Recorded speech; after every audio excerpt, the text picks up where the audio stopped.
আসসালামু আলাইকুম গাইস, কেমন আছেন?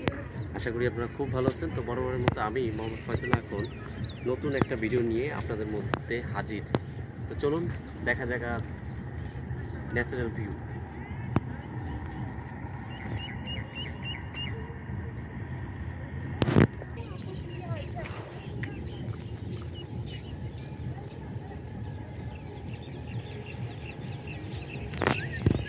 পাশে পাখির কিচিরমিচির শব্দ, যেটা আপনার মন জুড়ে যাবে। মনে হবে সূর্যটাকে আস্তে আস্তে ভিতরে নিয়ে যাচ্ছে। আসলে এরকম কিছুই না, কারণ সূর্যি মামার টাইম হয়ে গেছে ডোবার। কিছু কিছু মানুষের এই ঝোপ যার খুব পছন্দ, ছবি তোলার জন্য বলেন বা অন্য কারণেও হইতে পারে। আবার গৃহপালিত পশু যারা আছে বা যাদের বাসায় বাসায় আছে, তাদের জন্য এইটা খুবই দরকার, কারণ এগুলা নিমিষে, এখানে দুইটা গরু দিলে নিমিষে খাই শেষ করে ফেলবে। খুব আশ্চর্যজনক লাগলো ব্যাপারটা, আমি বলে বোঝাতে পারবো না। এইখানে ইট দেওয়া, তারপর দেখেন ইটের মাঝখান থেকে কোনো একটা জীব বা গাছ যাই বলেন, এটা কি গাছ আই ডোন্ট নো, এইখান থেকে হয়েই আপনার একবার ছড়াইয়ে গেছে। জিনিসটা খুব সুন্দর লাগলো। এবং এটার ফুলটা একটু যদি দেখি, একটু অন্যরকম, প্রচুর পরিমাণ কাশফুল, যার কোনো তুলনা নাই। এই সময়ে আমার যতটুকু মনে হয় কাশফুল থাকার কথা না, তারপরও প্রচুর পরিমাণ কাশফুল। পাশাপাশি এটা একটা গাছ, এটা হইলে ছোট ছোট ফল হয় গোল গোল। তো আমাদের বাংলাদেশেই কিছু কিছু জেলার মানুষ ফলটা খায়, ভিতরে লাল হয়, সাদা হয়। যতটুকু জানি যে পাকলে লাল হয়, তাছাড়া সাদাই থাকে। কি সুন্দর রাস্তা, আপনার দুই পাশে এইভাবে ঘাস বলেন যাই বলেন যদি থাকে, মাঝখান থেকে হাঁটলে আপনার মনটা জুড়াই যাবে। এটা বলার মতো কোনো ভাষা নাই, যতক্ষণ না আপনি নিজে না দেখবেন। আমি আরও একটা ফুলের সাথে আপনাদের পরিচয় করাই দিই। এইটা আমরা বলি নাকফুল। এই যে ফুলটা দেখতে পারতেছেন, এটা হলো নাকফুল। এটা কি কাজে লাগে আই ডোন্ট নো, কিন্তু নদীর পাশে, ঝোপ জঙ্গলে, খোলা মাঠে বা বিভিন্ন স্পটে আমি এটা দেখে থাকি। খুব সুন্দর একটা ফুল, দেখতে মাশাআল্লাহ খুব ভালো লাগে। কিন্তু এই সিজনে এটা কমই দেখা যেতেছে, কারণ সব শুকিয়ে গেছে। শীতের সময় এগুলো খুব ভালো লাগে এবং প্রচুর পরিমাণ ঘন থাকে।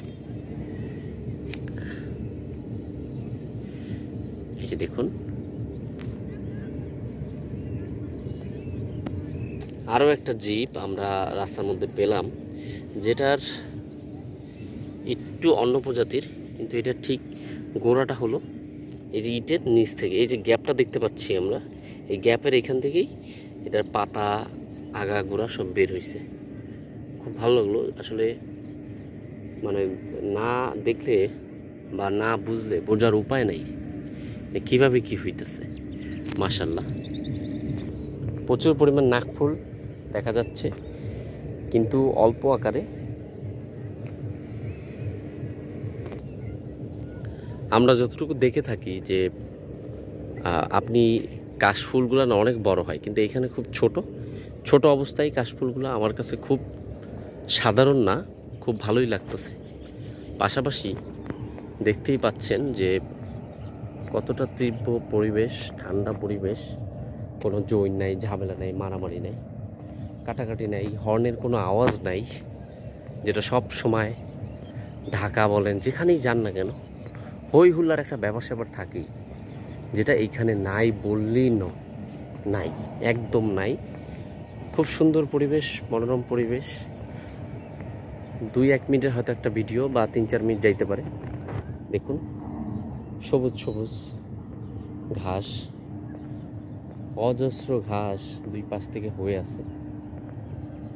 এটা কিন্তু কোনো বীজ ফালানো না, এটা অটোমেটিক্যালি হয়ে গেছে।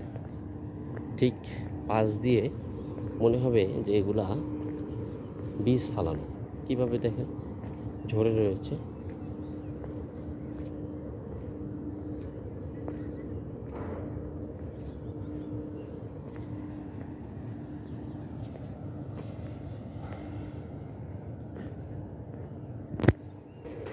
ঠিক পাশ দিয়ে একটা সিমেন্ট ফ্যাক্টরি, আমি জানি না সিমেন্ট ফ্যাক্টরির কি নাম, কিন্তু দূর থেকে দেখুন কত সুন্দর লাগতেছে।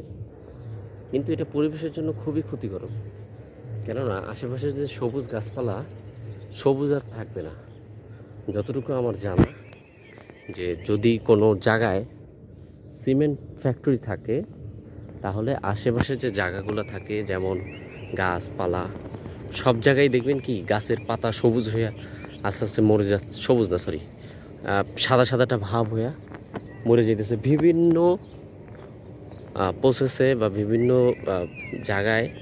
এগুলো আসলে ঠিক না, এগুলো দূরে, যেখানে মানুষজনের আবাসন ব্যবস্থা কম, অনেক দূরে দূরে দেওয়া দরকার। কিন্তু এখানে খুব মানুষের পাশাপাশি এই কলকারখানাগুলো দেওয়া হয়েছে, যার কারণে মানুষের অনেক ক্ষতি হইতেছে, অনেক।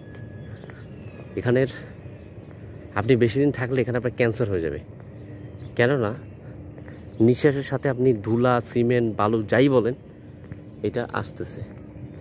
এবং আমি যখন অন্যদিকে ছিলাম, সেখানে একটা ঠান্ডা ঠান্ডা আবহাওয়া ছিল। এই জায়গাটা যখন আমি যত কাছাকাছি যাইতেছি ফ্যাক্টরির আশেপাশে, তত আবহাওয়া গরম হচ্ছে।